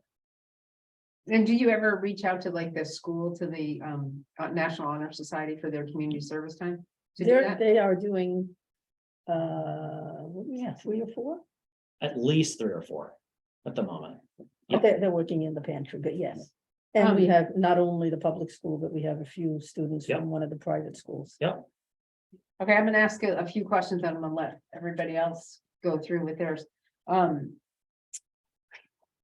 Have you reached out to Cam Appliances and Marine Home Center for donations on those refrigeration units? What they have given to us in the past is, because we buy commercial grade Mhm. and we buy them specifically from a commercial grade organization, but what they do give us is they've given us free transport of the refrigeration units from where it's dropped off to the island. So that's how they're helping us on that. Both of them, Cam and Marine? Principally Marine Home Center. And have you ever haven't reached out. asked Cam or anybody about that? No, but I think once, we'll ask the question once we make the decision, to stop moving on making some of these purchases. We've been holding off on making purchases of the new equipment, thinking we were going to move. And then we would bring it right to the new location. Now we're just gonna have to. We're Because gonna we be have where we no- are longer, so we're going to have to, it's gonna be a one-on-one replacement, I think. How long is your agreement with the town for this space right now? Don't have one yet. You don't have one yet. Are you meeting with them? But we've had conversations with them and they keep saying, don't worry, we're not. But we don't have a lease or an RFP. I mean, I think it's so brand new. It only changed. Actually, it's technically changing while the town bought it. Remain has been maintaining it until, I think, either mid-December or the end of December, so it's so brand new. Something like that. I have no idea what will happen after that. I think it is a Remain employee who is actually doing the maintenance since he left. So they're kicking back. Kristen? Yeah, I don't know. I don't know Yeah. if that's still going on. yeah, but that, my understanding was that this is the month where it really flips. And then we'll wait and see whether it has to be an RFP or whether it's a lease. They have told us not to worry, that we will be there, we can be there as long as they are there, but I don't know what their plans are for the building. Well, I think if they've told you, they're pretty good on their word. Oh, yeah, Yeah, the only Yeah. thing I know that's planned for that as a much later date is potentially moving the NERDA offices from the 3 East Chestnut location to there. right. But that's the only thing I know about it at the moment. Yeah, one of the things we will be talking to the town about is that if we are now going to stay there for a longer period of time, there are some things that we've been holding off doing, thinking that we were going to move. We need to have, because the way we're operating, where food is now left, we need some electrical put in there. We need to have other conversations with the Department of Health about the back room. Yep. I can help with any of that stuff if you need to reach out. Yeah. I mean, they've been very, very cooperative, but Yeah, sometimes it just takes a you little bit know, of communication. the back room is raw space and it is. So we're careful not to put anything in there that. Are you working on making, I'm gonna go on just because we have another person Yeah, coming go. on. Are you working on any way of making your program more user friendly? Do you know what I mean? Like instead of it being, we had a little discussion about this the other day, whether not you bagging it, but people actually shopping for what they need. Do you know what I mean? With space, yes. With new space, we might alter entirely the way we have food. It couldn't happen now, it would be too dangerous. But folks now decide what food they want and then we bag it. It's just too small, just can't do it in there. No, I know this, I'm just asking, Yeah. you know, Yeah. what your ideas are. You know, going forward with Yeah, I think making it more user friendly and not so intimidating an experience. Do you know what I mean? Tom and I've had this discussion, and we have plans that once he's finished with this other project, that he will go and visit several of the other pantries in the state to see how different ways, how a large pantry does it, how a smaller pantry does it. And the goal has always been. I'm not saying it isn't, I'm just, Yeah, I know. I'm asking Yeah. that. The answer is yes. And your relationship with the Steamship Authority, do you in any way get a break as Yes. as a private nonprofit? Yes, we work through a contract with the town. The town has the contract with the steamship authority, and we get the reduced rate Through the town? through the contract with the town, yes. And so is your accessibility limited to once a week? I mean, could you potentially go over twice a week, every week? The big issue there is the Greater Boston Food Bank facility in Howard, and how many times they would allow us to go.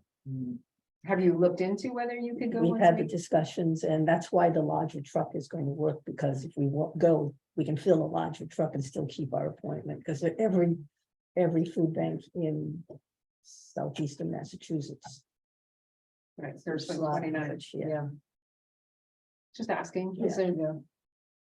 So, and I do have one question about your budget. Okay. It's really hard to read still. Okay. And we really need, well, I think we've been asking this for years, is that the Interfaith Council itself, if it could just be broken down, not broken down into things, but that we've a better idea of where like all the salaries are going. It helps us as in a body. That we know that the Interfaith Council pays this, and this out. Under one thing, that we don't get it broken down to the rental assistance program and then the food pantry. If we can get the salaries, especially the salaries, broken down better for us into one under the Interfaith Council, since it all is under the Interfaith Council. It would be a much easier read. The issue with the budget is our funding sources. Are some funds we receive only for one program, some funds we receive only for another, some are combined. So, But you Food can give us bank- a better idea of Yeah, I what mean, your I could give you an expenditures idea. are. Yeah. Because the Interfaith Council has those expenditures, so whether they're either way. And if they could be broken down, that we could have, you know, the executive director gets this, the rental, and it's broken down just into one category under the Interfaith Council. I believe it's there. I think it's pretty hard to read for everybody to really get a fair breakdown on it. But I'm gonna go on do it in because we're Outlook. running out of time and Okay. we'll get back to that. There it is. I'm gonna let people. Do you want to go first with questions or would Why you don't like you- to go last? We'll go last. Okay, Can- Joanna? Thank you, because I have to scoot and pick up my kid. I have a couple of comments, one of which is, well, there's namely like 4 of them. So the Boston Food Bank place. So is there a limit to how many times a month you can go there? Yes, we can go once. Right now, we can go to Boston once a month and we can go to Harwich every other week. And our- That's the rules. So you couldn't go more times. I believe no, Okay. at this point, no. Could you take more than one van? We'd need more staff. No. We're just asking, is there Remember the probability? steamship authority. Remember the No, we're- steamship authority, guys. We are, but we're just asking, Linda, we're out there asking a probability question. I think that we've had all of these discussions and the best workout is to have one larger vehicle go. Yeah. At a set time that the steamship can accommodate. And the Greater Boston Food Bank can accommodate, and because we could not get both dry goods and fresh goods. Into the van, that's why they agreed to let us go to Boston once a week to get the dry goods. They're very if you- limiting. I mean, there are several pantries that all need to get in and out at the same time. I think Right. they have offered to us, if I might, a possibility of maybe going to New Bedford. But every time we go further out, coming back and making the boat becomes. Right, I guess I'm trying to figure out if you had, if you had 2 vans that went, could one van get the dry goods and one van could get the cold food, right? Is there like an efficiency model, right? Yes, you might need more people, but if you could bring back more food, then that would mean you would have to purchase things from Stop and Shop less. And it seems to me that, certainly from a van perspective, I would be happy to help you get use of another van. Right, I'm sure that I could help you make that happen. Then the second question I have is really about the percentage of increase year over year. I'd love to know, like going back 4 years, what the percentage of increase of your services were over the past year. So I heard you say in the beginning of the presentation, there's an increased demand this year. Is it 30% over last year? Is it 50% over last year? And what does that number equate to in terms of people served? I think that's a really important number. And then I think probably the last thing is, I'm hearing you talk about needing a new location, which I agree because I've seen your operation and the spill out, but I'm not necessarily sure that's a realistic proposition, right? And so both from a financial commitment place and also from a lack of availability place. So I'm wondering, and I think this is one of the reasons why I'm asking about the percent of increase year over year is like, are you more busy in the summer or are you more busy in the winter? And what does that look like? Because it seems to me that in the summertime, you could be using the school's cafeteria and their walk-in coolers and partnering with them in a way that, this is a town program, right? They have resources that are not being used at that full potential during the summer, certainly.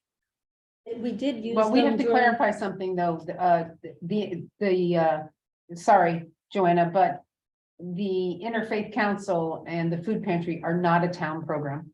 No, So but we just are. have- We are, correct. I just want to make sure that we have that clarified, that in recording that they are not a town program. I Okay, go on. understand, but you know, if the town is extending preferred rates to them on their steamship authority account, then it seems that the town could also support them in other ways, potentially. We did use the school. It was very difficult to get, but we did use the school during COVID. But their issue is that they have programs going on during the summer. Sure, Yeah, we would love to use it, but. let me but put they it that have way. they have 3 schools with 3 cafeterias and 3 cold storage spaces, right? Not just one. Mhm. Okay. Good luck. Okay, those are all my questions. If you need vans, please reach out to me. Tom, you know how to get a hold of me. Sure. Joanna, just real quick on the van, I think the bigger van will sort itself out in the next while. So I think we should be okay on that. And just to reiterate that the bigger van won't solve all our issues. It will be a plus because we'll be able to bring more over in a single trip. But we still run into the issue of if we bring in fresh things that don't go to storage, we are maxed out on storage at the moment. Mhm. So But that's kind of what this longer term question of a new space is. And we were, like we said before, we were this close to having another space I know. very recently. And there was another space, there are 2 others that were in the works too, but both those fell through. So you never know, but I completely hear you, and I'll keep you posted on that. Right, and I also think that just even in terms of the off season, there are restaurants that close, right? Why couldn't you subcontract their cold storage space? I mean, some That's of gonna them. be the Board of Health. Yeah, I Yeah. think the Board of Health is a lot trickier than you might think it is, and I think that's the question we'd have to have the Board of Health come in and sort of answer with us. Even though it's a great idea, I do believe that they have a lot of restrictions that we really have to, look at. There are pretty severe restrictions on use of commercial kitchen without a sub permit. It's negotiable, but it is a That's- significant complexity. Right, so basically, because I have looked into this for something else before, restaurants can sub their kitchens to one other business. It's a permit though, it's not impossible. I mean, I've done it in other work that I've done, so, you know, I think that there's potential to look at there if your need is cold storage, but I'm still not necessarily convinced that if you deployed more vans and brought back more food, that you wouldn't solve some of your problems, right? Even if it was a double load of dry stored food. Anyway, thank you. Okay. Joanna, are you gonna have to leave? Yes, I have to go pick up from school. I'm late. Okay, I'm not quite sure we can continue without a quorum. I do not, we won't be able to end the meeting without a quorum. Well, I can come right back. It's just I've left him standing outside there. I'll be right back. Go. It's cold. Yes, I'll be right back. Thank you.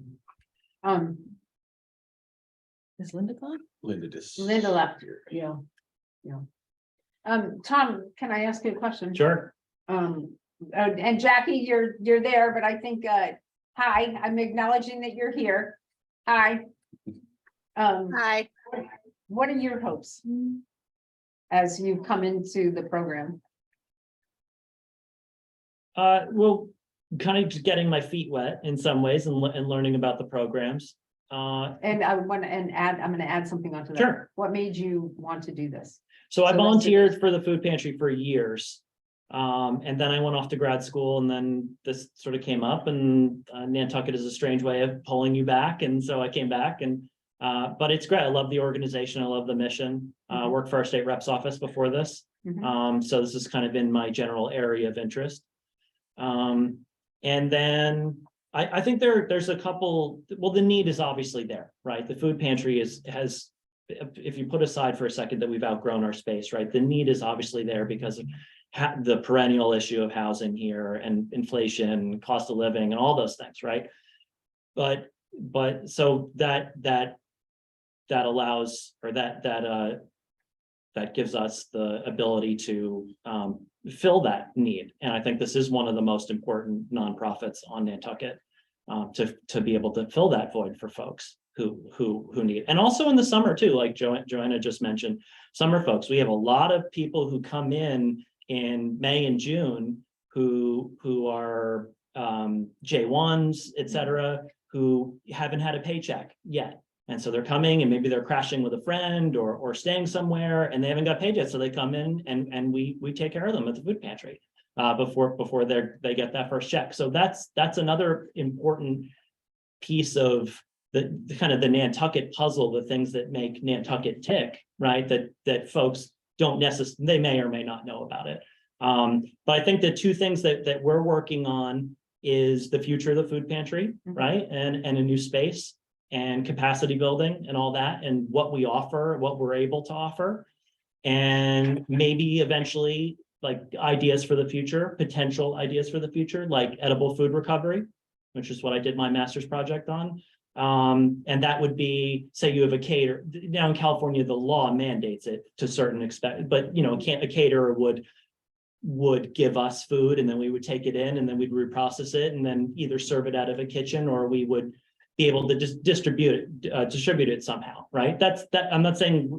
Are you allowed to do that now? No, I didn't know. We would Without need the space facility. and all facilities and all kinds of things. But that's an idea out there is food recovery, edible food recovery, right? Maybe that's something. Are you allowed to take donations of food prepped? As long as they have a It's- commercial kitchen and it follows food handling through the entire course of it. Right, and it's been packaged. As long as it's packaged individually, you're allowed to take it? If Are it's you? a. I'm not finished- sure. If it's Okay, I'm finished. just package. asking. Yep. Yeah. Because I know that caterers by law have to dispose of anything they don't use Right, at the end of an event.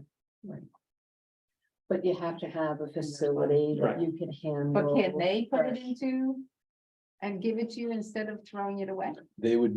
The food pantry would need a licensed commercial kitchen in order to process any of that food. So they couldn't process it and give it to you already processed like you get it from, No, no? no, because that's, if it's a finished food from the caterer, and this is to the best of my knowledge. If it's a finished food from the catering, it cannot go to any place. It can go directly to someone who eats it after the event, or it can be disposed of. But if they were to use that food following a catering event, it would have to be maintained at the proper food handling for the entire time. They couldn't alter it in any way, shape, or form, and there would be a limited amount of time that they could hold on to it.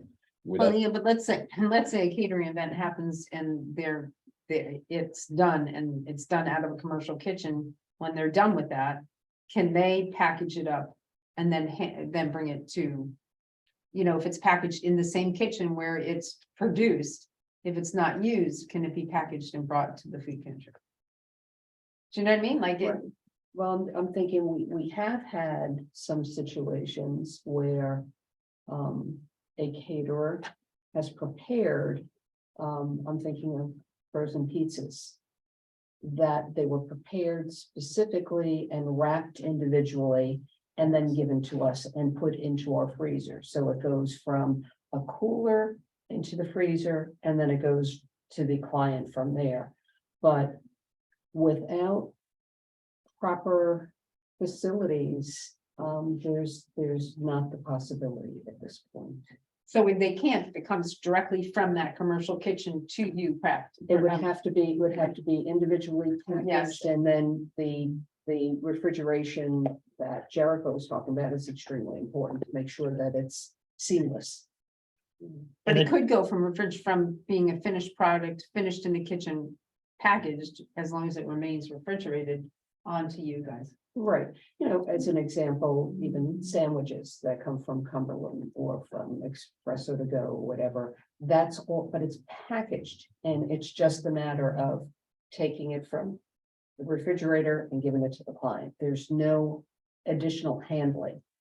No, that's what I'm Yeah. asking is Right. that there's a lot that can be done in the kitchen that Right. as it's being processed, if they realize they're not gonna use it. Yeah, and then just quickly, some other long-term stuff we're looking at is better software for intake and having folks come into the system and easier ability to generate reports and data and all those things. Also, we have a number of folks who we do home deliveries for, I mean, that folks who maybe have an injury or are homebound or seniors, et cetera. And there are possibilities building that out a little bit. There's also, we have a number of clients who, for a number of reasons, may have, say for an illness, have dietary restrictions.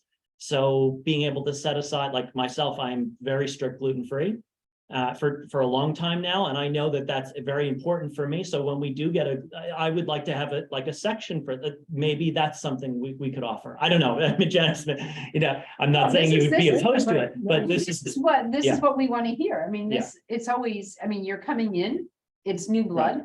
New blood is always good to anything, and hearing ideas of expansion and how one comes in the door and says, oh, because I think we all, no matter what we do, sort of get into a routine, and then we need somebody to come in and say, hey, I've got some ideas. Sure. And this is an area of his training, expertise. Yeah, no, it's very exciting. And the last two things I'll finish up here. The last two things would be, if we do find a new space, no matter where it is, making sure that part of our tagline or our ethos is confidentiality. And we want to make sure that's a part of it, because some folks don't feel comfortable coming to the pantry, and we want to support them as best as possible. And whether that's through a home delivery or through that's being able to obtain food that resources that they need in other ways, I think that's something that we'd like to build out more, depending on the future of wherever space we have. And the last thing is our medical travel program. I know is a little different, but I think that that's a newer thing that we're doing. And I think that's a really good thing for Nantucketers to be able to access.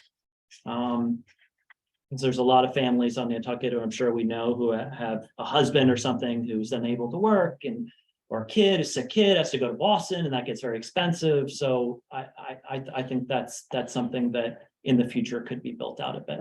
Now, this is the program that you got given from the hospital, Right, correct? that program is fully funded by that grant. No, it's not actually not a grant, it's they have invested amount and we draw Who does? the hospital and the community foundation have invested a significant amount of funded money, and we do an annual draw from it. And is there any of this still funding that comes from all the, It came from when the hospital, it's the CHIP Martha grant. Lamb, the Holgate Fund, is it all these? No, the Mala Lamb still exists and Is still that has separate? priority for anything cancer related. Is that through you guys, No, or is that, no, No, that's Mala separate? Lamb is still. And is the individual. Holgate Fund separate too? The Andrew Holgate Fund, which is what was it, the Children. Glidden Fund? No, we took over the Holgate Fund, we took over the Shorty Fund, we took over all of the small ones. Mala Lamb deals with cancer and Glidden deals with mental health. Mhm. And is that separate or is that with you? Separate, has nothing to do. So we the do with hospital still, everything. or they oversee themselves? I believe the Glidden Fund is separate, is a separate 501c3, and the Mala Lamb is also, it runs out of palliative care, but we do everything else. So every surgery, any other kind of thing, and it's been pretty busy. But that's totally separately funded. Mhm. Okay. I And don't it- think, I don't think I have any other questions, and John, you didn't say a word, my friend. Do you have something to say? I really, after all of this discussion, I think it would be superfluous for me to take up any more time because I think we've been, we have gotten a very informative discussion. Thank you, So I John. have nothing more. Okay, fabulous. Okay, thank you, everybody. We really appreciate it. Look forward to seeing you more often and hearing how things go. And let the cart come before the horse, or the horse come before the cart, but you know, a new facility Oh, would they be go last, fabulous yeah. and increased programming, whatever that could come along with a new facility, because the need is not going away. The need is only going to increase. Yeah, our fear is what's gonna happen in the next couple of months. And the other, we've never talked about it, but the other, aside of a new facility is the other two programs could be melded into that same conversation, because we're dealing with many of the same people. So you're, just to clarify this, the fund that you have available will stay through till fiscal year, through September of This 23. year, 23. Yeah, Yeah, we just learned that it started last fiscal year for us in April. It was supposed to end this April and now it's going through. No increased funding, it's just we have more time to expend the funds. Which is having not had, it was going to help with some of the move, and not having done that, now we can turn some of that funding to some of these other programs. Will you save some of it just in case you get that? We don't have it, it's a reimbursable, so if we don't spend it, we don't get it. We send a reimbursable every month to the fund. And they will Right, so give us you what can we still spent. use that fund if you do get a facility. It'll still be. As long as it's done before September. Of next year. huh? It'll We can die keep in our fingers September, crossed, we right? can, whatever you want to Additional do. refrigeration and Yeah. shelving. Hey, Joanna's back, so Yes, we can go to the food next. Wow, that was fast. The other thing would be, how about the lobster trap? Man, they have walk-ins right there. They are so close to you guys. When do they close for the year? But they close Labor Day weekend. They close right after Labor Day. I know that they do some shipment of scallops, winter scallops. They did, but I'm not quite sure they're still doing it, but No, they have a few walk-ins, right? I'm just saying, when Joanna had mentioned that they're pretty close to you. Okay, I think we're gonna call that because Jackie Lane Right. has been very Very good. patient as Thank we you. waited for Joanna Roach to come back, so we did have a definite quorum to continue our conversation with you. Okay. But Joanna Yes. has bad That's news fine. because she really has to leave at 3 o'clock. I did only budget 2 hours. Sorry. I have another meeting. This is John and Veronica. Yeah, we don't have enough. We didn't run out of quorum. But so It's okay. let me ask a Thank question. you. Because Linda's gone too. Yeah. Linda's gone. Yeah. All right, so I can stay until 3:15. Awesome. Let's Okay. let Jackie do it. Okay. Let's do it till Okay. 3:15. Thank you, Joanna. Very good. You're welcome. we'll get out. Hi, as fast- Jackie. Get out as Okay. fast as we can. Very good. Thank you. Thank you guys very much. Thank you. We don't mean See to ya. be. No, you're doing your due diligence. Yeah, we are. We're Look at trying. that, they must know it must be over, here it comes. Hi, Joanne, Jacqueline.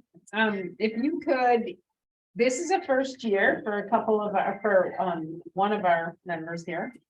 So if you'd like to introduce yourself, this is Jackie Lane. Hi, Jackie. I'm Veronica Golchick. I'm Hi. on the Council for Human Services, and from that sit on this board. Okay. And I think you know everybody else. They've been here. One thing I did want to say, because the David Glidden Fund came up, and we do run that. And that isn't run by the hospital or anyone else. That's run by us. And that is for transportation for both families and people that need to go off island for treatment. For mental health. That's good to know. Thank you. Thank you very much for letting us know that. We're Okay. gonna let you do your presentation to us. Okay, I'm here for the second year. During COVID, we started an emergency program that was funded through the emergency funds from through the Nantucket, the Foundation for Nantucket.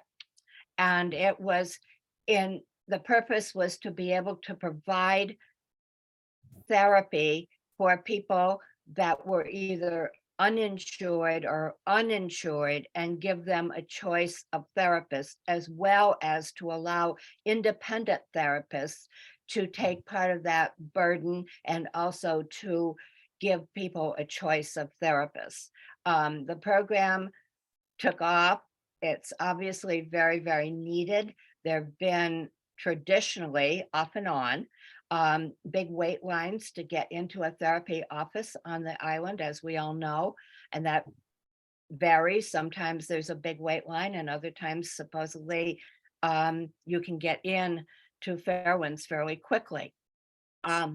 We went through, as you probably know, we also fund the William James interface line, which is a helpline. It's not a hotline. It's a helpline that goes to therapists at William James College in Newton, Brookline. And they have vetted all the resources on Nantucket that signed up to be vetted. And they can advise people after talking to them about where they might go for therapy or for whatever they're looking for. So when they had already done this vetting, we've had that line, I think this is about the 4th year. And they basically, when they started, they reached out to everybody on the island that provided the services and sent them questionnaires, and then they vetted them. So when we started this program, we obviously went to William James College and said, all right, who are the therapists on Nantucket that you have vetted? And then we sent memos out to the vetted therapists on Nantucket and asked them if they'd like to be part of this program. The program has been very successful, and we decided to try to continue it. It's expensive, but we felt that a great number of people were being served by it. We had an application process for the therapists. We have rules for them. No one can be compensated more than $2,000 in 1 month, regardless of how many people they see on a sliding scale, or free. There are about 4 that always send in a report, monthly reports, that show that they've done more than the $2,000, but they still only get the $2,000. We basically, the program, well, I can tell you, I did the quarterly report, the first quarter of your fiscal year, and it came over a little over $40,000 for the 3 months. So at that rate, you can say the program is going to cost between $150,000 and $160,000. That's just in reimbursements. That doesn't count administrative work or anything like that, which we do out of this office. There have been, at this time, I can say that there are at least 50 clients that are being served by this program. Quite a few of them are they're English as a second language or non-English speaking.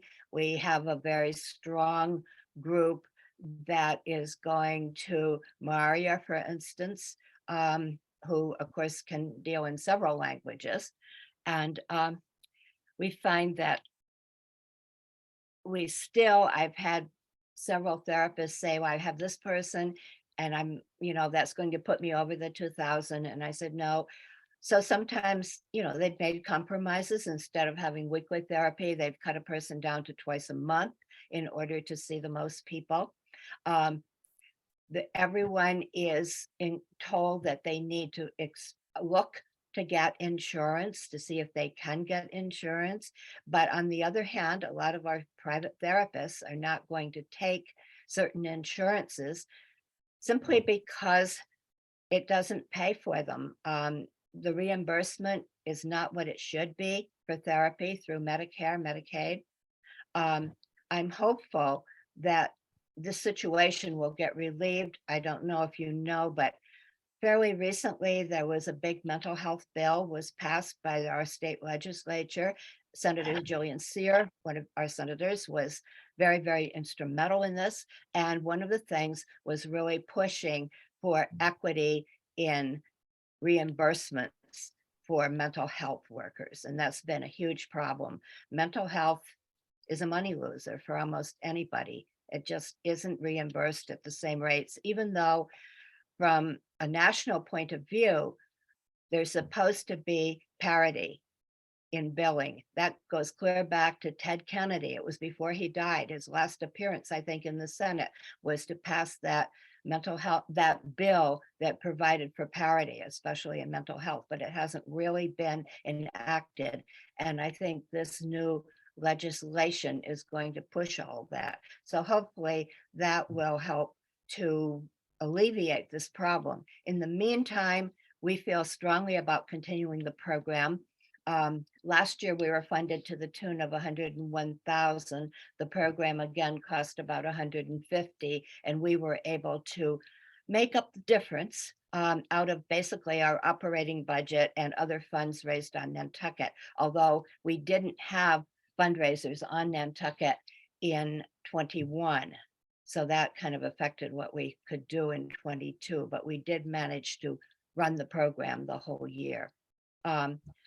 I feel strongly about it as someone that tries to help people get mental health care. That's one of our big things at NAMI, education, and also connecting people with services, because there are so many barriers to getting mental health care.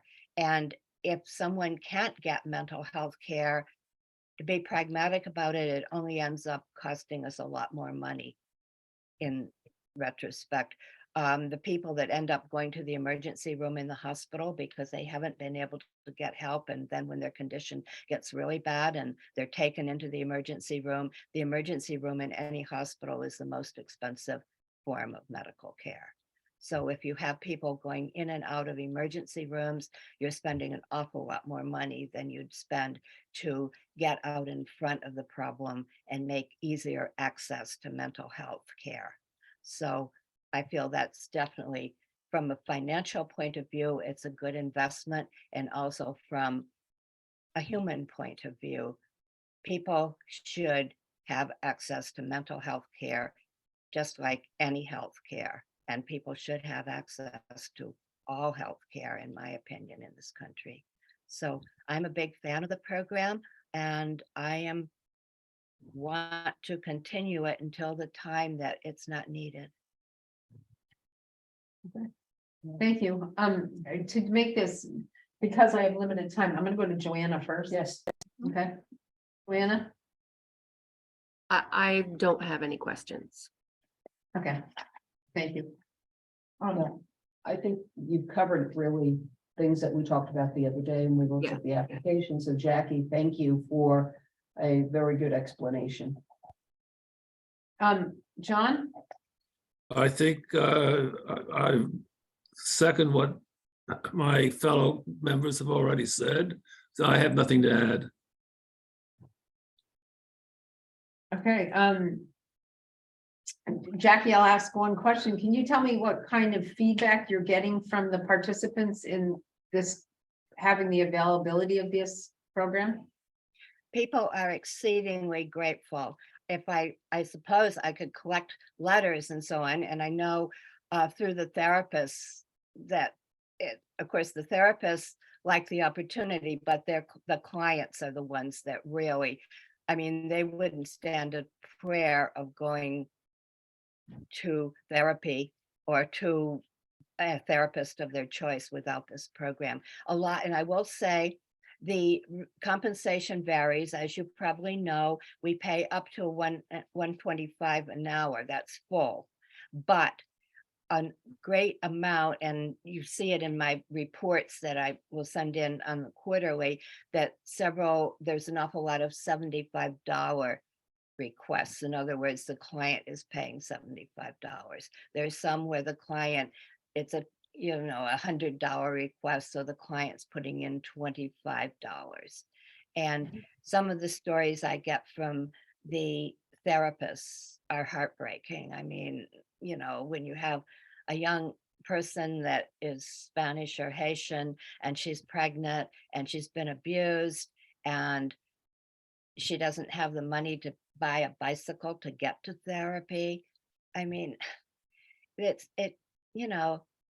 Nantucket's a beautiful, beautiful place and we vacationed on it and I still love it, but there is an underbelly there, just like there is on the Cape, of people that really are in need.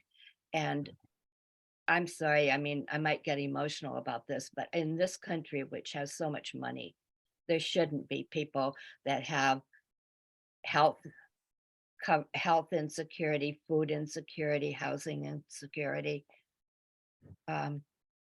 It gets to you after you're in this business for a while and you see it. And I was listening to the food bank thing. 20% of people in this country apparently have food insecurity right now. And you think of the amount of food that's thrown away every time you go out to dinner and you have that pile of French fries on your fish and chips and you don't eat it.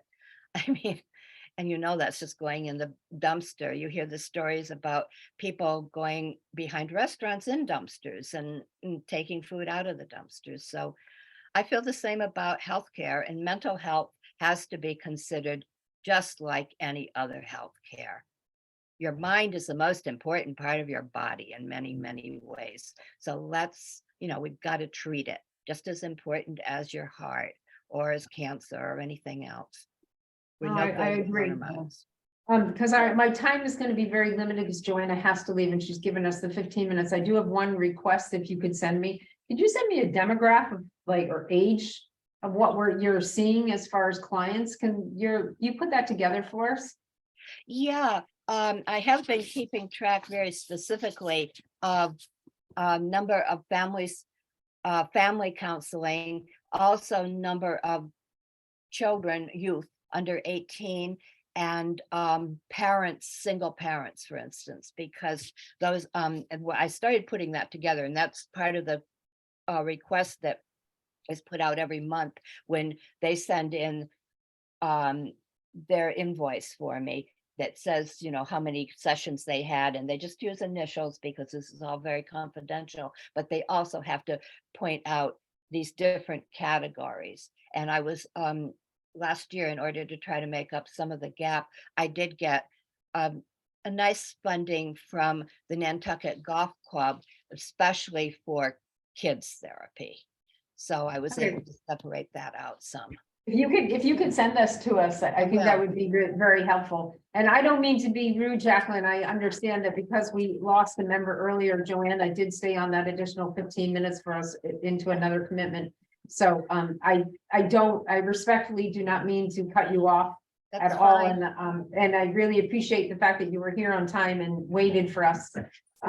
And with that, I'm sorry, but I think I need to ask somebody to make a motion so that Joanna can make it to her next commitment. I make a motion that we adjourn. I second. Okay, John Balash, John Balash, aye. Joanna Roach, Joanna Roach, aye. Bullcheck, aye.